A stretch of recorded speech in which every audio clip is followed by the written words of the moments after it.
Hey, what's up, guys? What's going on? You're listening to the first edition of Speaking Wrestling in 2020. This is episode 45, and on this episode, we are speaking AEW Dynamite. We're also going to talk about NXT, also NWA Power, and much more. But before we get started, guys, I want to give you guys a quick reminder to head on over to our YouTube page, hit subscribe, look at us up at Speaking Wrestling. You can also get in contact with this podcast over on Twitter at Speaking Wrestle and on Instagram at Speaking Wrestling. Alright, guys, so let's get into it with the first episode of Speaking Wrestling, and as well the first episode of AEW Dynamite live from Orlando, Florida at Daly's Place. This was the same place that hosted Fight for the Fallen back in June. They are here once again for the first edition, and it's a brand new year for AEW and AEW's competitors as the record book is reset. As we start a brand new year, everybody has a clean slate.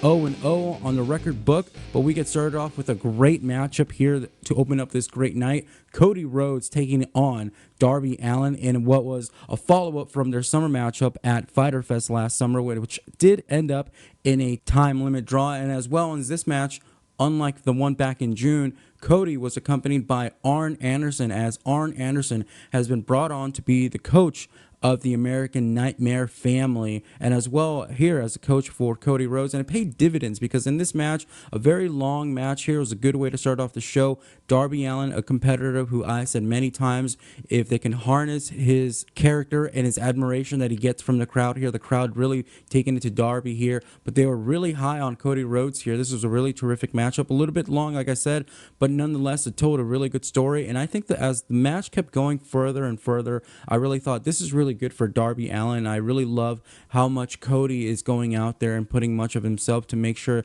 that this match is not only great, but that Darby Allin coming after this match is looked at as a top player, which he is. He had a great matchup here. So many high close calls here. There was the coffin drop to Cody, and this time it connected. As you remember, the one coffin drop he hit back at the Fyter Fest last year, and he got just the edge of the ring, which, of course, the edge of the ring is the hardest part of the ring. We all know that. This one, he was able to connect with Cody Rhodes. I don't know who got the worst end of this deal. It looked like Darby had a hard impact on Cody. Cody, of course, when there's a guy coming down on you off the top rope, it must hurt a lot. So good stuff there. But again, this match finished up with the assistance of Arn Anderson, as it looked like Darby Allin once again was going to come off the top rope onto Cody, but Arn Anderson being there to coach Cody and to let him know that he's got to get the knees up. Cody was able to get the knees up and transfer it into his finish, and he picks up the 1-2-3 here. Good match here. Great way to open up the show here.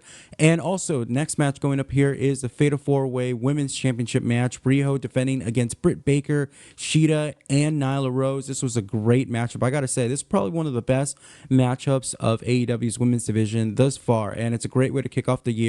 And it's great signs that the women's division is thriving. And this match was, they went all out on this one. I definitely got to say that the women brought it on here. I was very surprised by Britt Baker. We were really coming out here and showing here. She picked up the loss here, but really the stars of the show or this match, I got to say, was Nyla Rose, who played that big dominant force here as a bigger competitor in the matchup. Shida was incredible. I think she's a standout. I think there's a title opportunity for her waiting. I originally thought she was the number one contender about a month ago. It got changed, and again, Riho, who's been absent for the past couple months, and then the only time you really saw her was in the crowd, and the last time we saw her.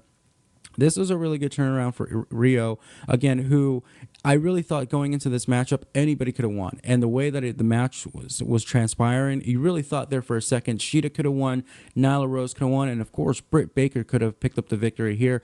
But Riho picks up the victory, rolling up Britt Baker in what looked like a botch, but I think, I think it was a good call. Riho was in the process of doing the roll-up. If your shoulders are down, it doesn't matter if the roll-up is all the way finalized. If your shoulders are down and the count's going and it hits 3, it's a 3 count. So a sneaky victory, but nonetheless, I think this was a great, hard-fought battle from 4 of these women.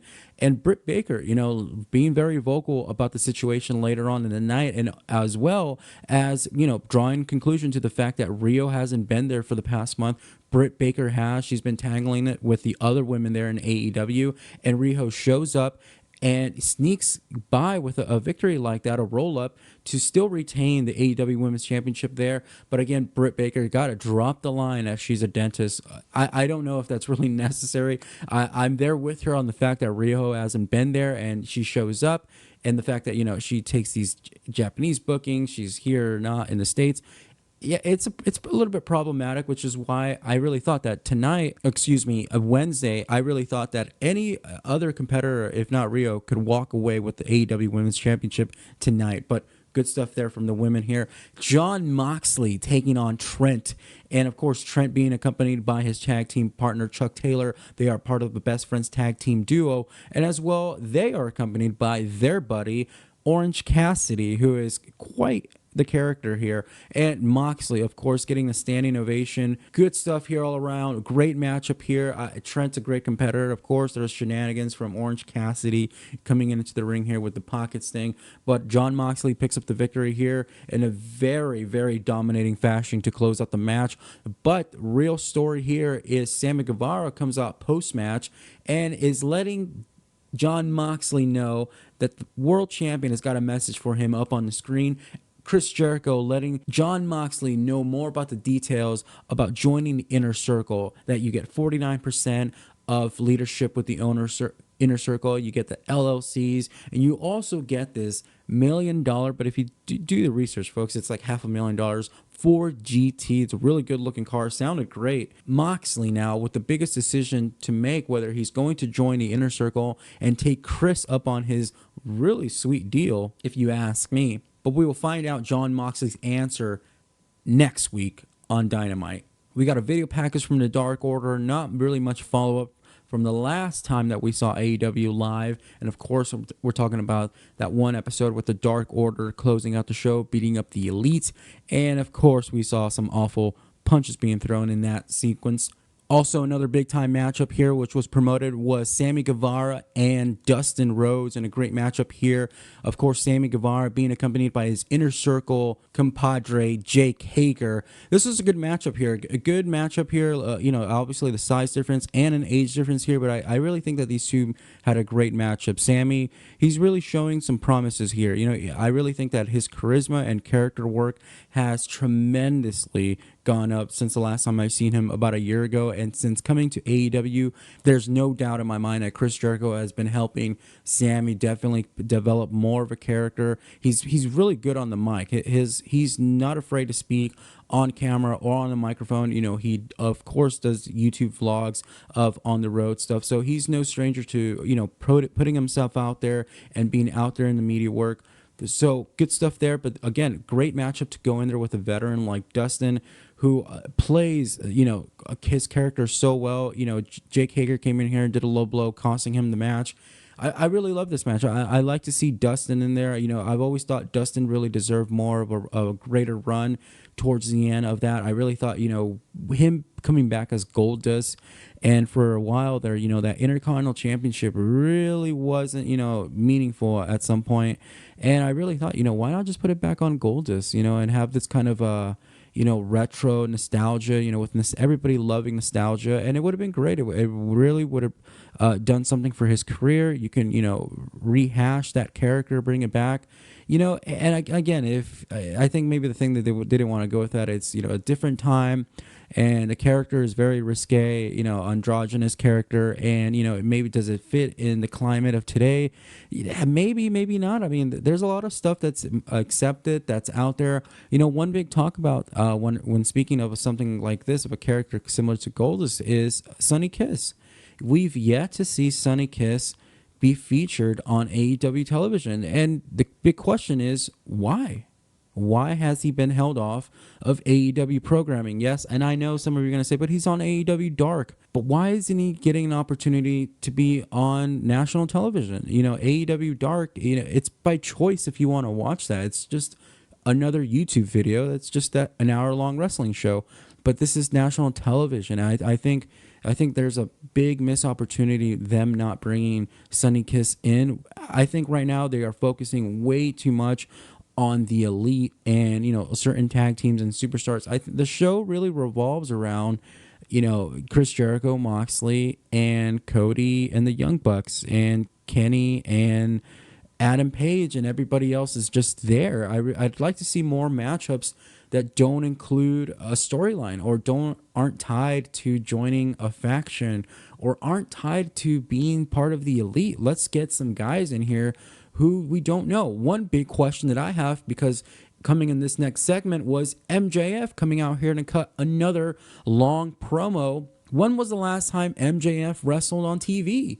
I mean, seriously, this guy hasn't had many matches on TV. He's great on the mic. We know that. He's a tremendous character. He plays his heel role very well. Maybe a little bit too well. He's overachieving on that it's kind of getting to the point where, like, okay, we get it. You're obnoxious.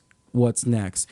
The fact that he's not wrestling, the fact that his first match might be the Revolution until February, which begs the question, why is this guy not wrestling, picking up some wins, bringing in some developmental talent? He's wrestling, by the way, folks, on MLW television as he's closing up his time there.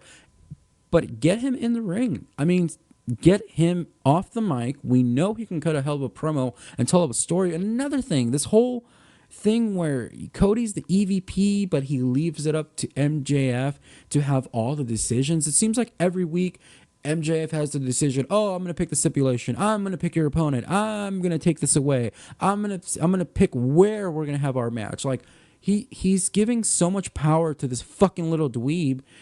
And it's like, but Cody is no mention of Cody still having this beef with MJF. It's like MJF is the only one still crying wolf about this feud that it looks like he's been more dominant, and Cody is forgotten about because Cody's back with his friends, which we saw in the main event, the Young Bucks taking on the Lucha Brothers and Pac, of course, the Young Bucks and Kenny, so it's the Elite, picking up a victory there. It was just another spot fest, folks. We don't really need to get much into that. And, of course, no selling throughout the whole match. But it was a pretty highly competitive match with some of those competitors, and their Pac being the main one. Most professional of them all, if I'd say. But really, I mean, he's coming out here, and the story now is that the Elite are wondering why Hangman Page is being a little bit of a stranger towards them, and going off and being on his own, being a little bit of a alcoholic. It's a little bit the story that they're trying to tell there. It's one of those that if you're not watching their YouTube series, you have no idea what's going on. Just like if it's your first time tuning in, you're thinking, what the fuck is this? So again, the storytelling, there's missed opportunities there, and the fact that we're not tying up loose ends. I mean, that we're unraveling new ones in the process of instead of tying up and closing out someone's. This whole MJF storyline is so confusing. And then the whole thing about the Dark Order thing, it's confusing. The Elite story is confusing. Even the Moxley and Jericho thing is confusing. I mean, I get it. Jericho wants him to join. That way Jericho doesn't have to defend the title, and that way he has control of Jon Moxley, because he did say 49, which is not 51%. Jericho holding more percentage and ownership of the Inner Circle. But that was the first edition of AEW for the brand new year. It was a good show nonetheless. Definitely NXT taking another week off to present the best of and the best of awards, and also some good matches there as well. So it would be no surprise that AEW would be finishing up this week, winning in the ratings. Now let's get to our NWA Power Talk, guys. It's something I want to introduce this year going forward into the show. I will be featuring more NWA Power and MLW Fusion in a little segment I will be calling Into the Fusion. Yes. So let's get going with this week's episode of NWA Power. This week's episode of NWA Power was a terrific one. Again, another wrestling promotion bringing it right out of the gate in 2020. This episode came out on New Year's Eve, but if many of you guys want to go back and watch it, you can enjoy it now in 2020, and it was a great one. We saw the continuation of the television title tournament continue going on. Also, Nick Aldis, the world champion, who's inserted himself in this tournament because there's not enough challengers in NWA. So he's going after 2 belts. Come on, dude. He haven't faced everybody in NWA. But again, a good story here. He's got the story going on with Tim Storm. Again, him defending the championship on this episode. Tim Storm coming up short, but man, Tim Storm is telling that great story of the babyface.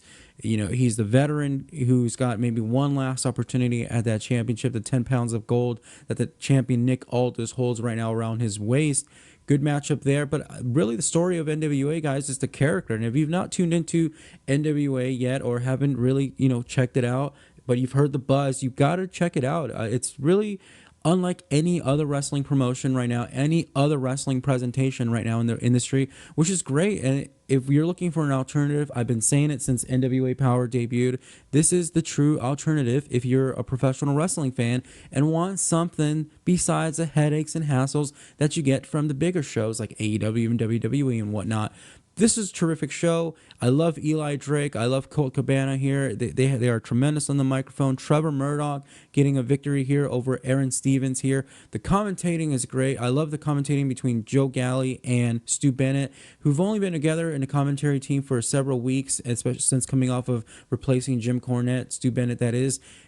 I love the chemistry. This really feels like a team that's here to make a great presentation, put on a good show. The crowd is into it. They're very into the characters, the promo. Again, this is not so much of a wrestling show. The wrestling is what it is. It's not all that great, but it's not all that worse. It's really, just a almost kind of like a enhancement match to further along the story or the characters. But other than that, what you tune in for NWA is that itself, the characters, the larger than life superstars that know how to bring it, that know how to carry themselves on the microphone and know how to carry themselves when they come onto the screen.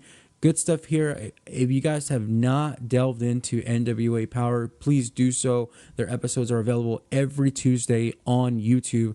And also check out MLW Fusion this Saturday on BN Sports, guys. Let's get to our MVPs and flopper for the week. Since there was only one show this week, AEW, that I reviewed, let's go with the MVP of the week. The MVP goes to Jon Moxley once again for coming on the screen, presenting himself like a true professional, like a star. His segments are always captivating, so he's the MVP for the week. Flopper for the week, since AEW did have a good show. It was really hard for me to really say who had a bad week. I think everybody really brought it this week, coming out of the gate of 2020. So I am going to go with the no selling on some of the action that we see in AEW. Again, it's just little mistakes, little mishaps like that can be cleaned up and, will result in a much better show. It definitely just the no selling takes me out of it. I mean, when a guy doesn't move and then just gets back up and no sells it, does a move, it's kind of like, okay, yeah, I'll give it to you if it's one of those like do a move and then come back, you know what I mean? But if it's just so like you got to do a setup, it doesn't come out looking that great. It does come out looking like it's ballet. All right, guys, and that's going to do it for another episode of Speaking Wrestling. I thank you so much for joining me. If you are joining me for the first time in 2020, thank you so much. Be sure to share this podcast, like, retweet, comment. All that helps along the way, and you can do so by helping me out and subscribing over on YouTube. Go ahead and find us on YouTube with Speaking Wrestling. Hit subscribe. You can also get in contact with the podcast over on Twitter at Speaking Wrestle and on Instagram at Speaking Wrestling. Guys, thank you so much. I wish everybody a happy New Year's.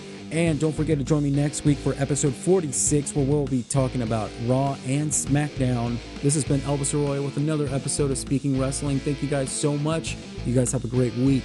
Bye-bye.